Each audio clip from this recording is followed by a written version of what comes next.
विद्यार्थी मित्रांनो, नवोदयच्या सराव पेपर क्रमांक 6 मधील काही प्रश्न विद्यार्थ्यांना आणलेले आहेत, तर मी ते तुमच्या समोर एक्सप्लेन करून देते. आता बघा, याच्यामध्ये 300 ओके 300 च्या म्हटल्यावरती आपण इथे गुणाकाराचं चिन्ह वापरतो, मल्टिप्लिकेशन.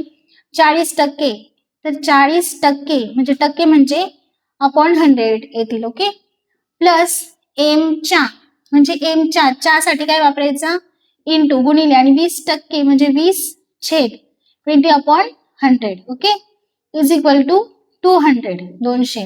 ही अशा पद्धतीने आपण रचना करून घेतली, मांडणी करून घेतली, आणि आपल्याला एम ची किंमत काढायची. आता इथे तुम्हाला दिसते, इथे गुणिले, इथे प्लस आहे, आणि इथे गुणिले. आपल्याला ह्या एम ची किंमत काढायची. तर सगळ्यात आधी आपण इथे हा भाग सॉल्व्ह करून घेऊ. हा 0 गेला, हा 0 गेला. ओके, काटाकाटी करतो आपण तसं. हा 0 गेला, हा 0 गेला. 4 त्रिक 12 आणि हा 0 आला, म्हणजे यांचा गुणाकार किती आला, 120. प्लस आता बघा, इथे काय करायचं, इथे जसं आहे तसंच ठेवायचं, कारण की आपल्याला एम ची किंमत काढायची. एम गुणिले 20/100. ओके, आणि हे 200 इकडे लिहिले आपण.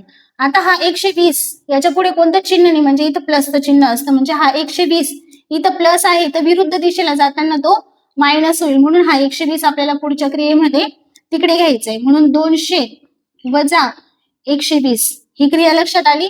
त्याच्यानंतर इथे उरलेलं जे मटेरियल आहे ते आपण इथे लिहिलं. ओके, आता बघा, 200 मधून 120 गेले म्हणजे आले उत्तर 80.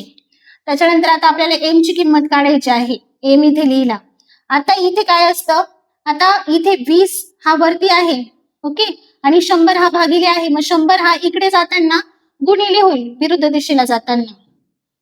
इथे 100 लिहिला आपण, आणि हा 20 इथे वरती होता, गुणिले, तर तो इकडे येताना भागिले, म्हणजे आपल्याला इथे 20 लिहावा लागेल. ओके, मग आपल्याला परत इथे काटाकाटी करा. हा 0, हा 0, कुठला पण एक 0 कट केला तरी सारखंच उत्तर येणार आहे. इकडचा 0 कट करा अथवा तिकडचा.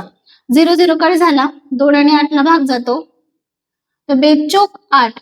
ओके, म्हणजे हे 40, आणि 40 गुणिले 10 म्हणजे 400. तर तिथे तुम्हाला पर्याय क्रमांक 400चं उत्तर तुम्हाला योग्य दिसेल. ओके, तर एम ची किंमत मिळाली आपल्याला 400.